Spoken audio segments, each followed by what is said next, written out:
What's going on, guys? Let's try back again here, bringing another video reviews. This time I'm going to be doing a review on UFC 130, Rampage versus Hamil, the main event.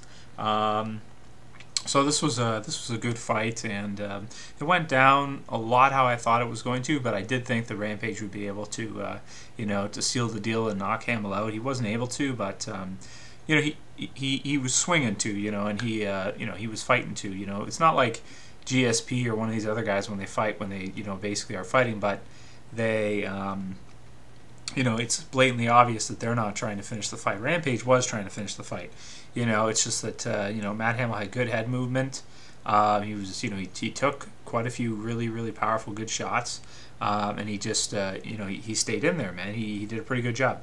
So I don't dock anything against Rampage in this fight. It seemed like everybody was kind of upset because they were expecting him to get a knockout and this kind of stuff, but you can't guarantee a knockout. You can't, like, all the guy has to do is back up and you're not going to be able to knock him out. One thing that did impress me a lot was that he didn't get taken down even once against Hamil. That was very impressive, and I think that going forward, that's really going to help Rampage a lot. The only thing is that he just, I don't know if it's because he was putting so much power behind his punches or what, but he just he seemed kind of slow after the first round. So maybe he just, he was putting everything into those punches in the first round and just really trying to knock Hamil out. He said he had a fractured hand. That's not good, a fractured hand, like a broken hand, really, and he fought with a broken hand. Like, that's pretty crazy. So he did a really good job. Obviously he won the fight, and he really his defensive wrestling was fantastic. I actually thought in a couple cases he might have wanted to take Hamil down and maybe put some ground and pound on him. I mean, he can throw punches so hard on his feet. Imagine how hard he could ground and pound. But he didn't try to do that. Anyway, yeah, I just want to kind of say it seemed like people were a little bit pissed, but you can't really fault Rampage. I mean, sometimes you get a, he'll get a knockout, or a fight will finish a knockout, but not every time. Especially if it's someone like Matt Hammill who knows that Rampage is going to be trying to knock him out. If that's the case, then obviously he's going to train and try to avoid that. So that's just the way it is. I'm not mad at Rampage or anything. He was trying to end the fight. He was trying to finish the fight.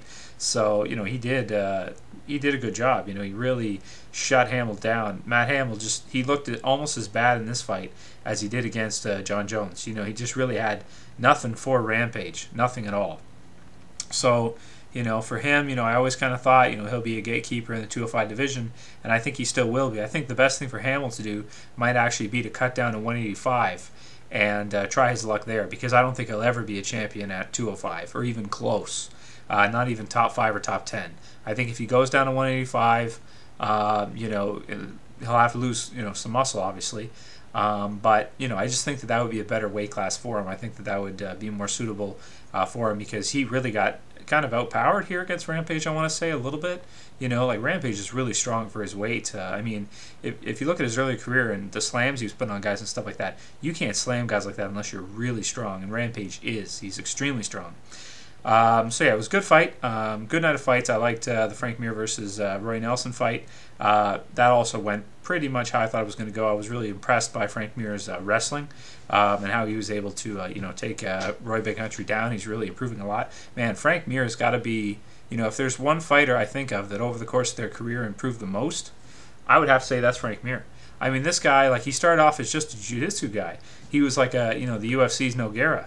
And then all of a sudden, he's got great striking. He knocks out Nogueira, the first guy to knock out Nogueira. He's knocking out other people. And then now he's freaking huge. He's almost 265. He's able to, outmuscle Roy Big Country. And he's taking him down. Like, he's got to be the most, the guy who's evolved the most throughout his career. And I think that Frank Mir is, at this point, could be a force to be reckoned with, because his boxing is good, his jiu-jitsu is the best in the division, maybe tied with Nogueira, tied with Big Country, but it's the best. And now his wrestling is much improved as well. So it'll be really exciting to see if he's able to come back as a champion again. I think that definitely he could beat a lot of the guys in the heavyweight division. I think that he might actually be able to beat Dos Santos. I mean, I'm not sure, but we'll see. We'll see how it goes. See how it all plays out. But very interesting, the heavyweight division right now, for sure. Light heavyweight division as well. Seeing Rampage. I hope that Rampage gets to fight Shogun next. I think that fight makes sense for both of them. And obviously, he probably won't be able to get a title shot right away. Either give him a title shot or let him fight Shogun. That's what I think you should do with Rampage. As far as Frank Mir, I mean that's kind of hard to say because the heavyweight division is just, you know, like maybe Frank Mir should fight the loser of Dos Santos and Shane Carwin. That would make sense to me. Anyway, great night of fights, guys. I hope you enjoyed my review. Have a good one. I'll see you later. Peace.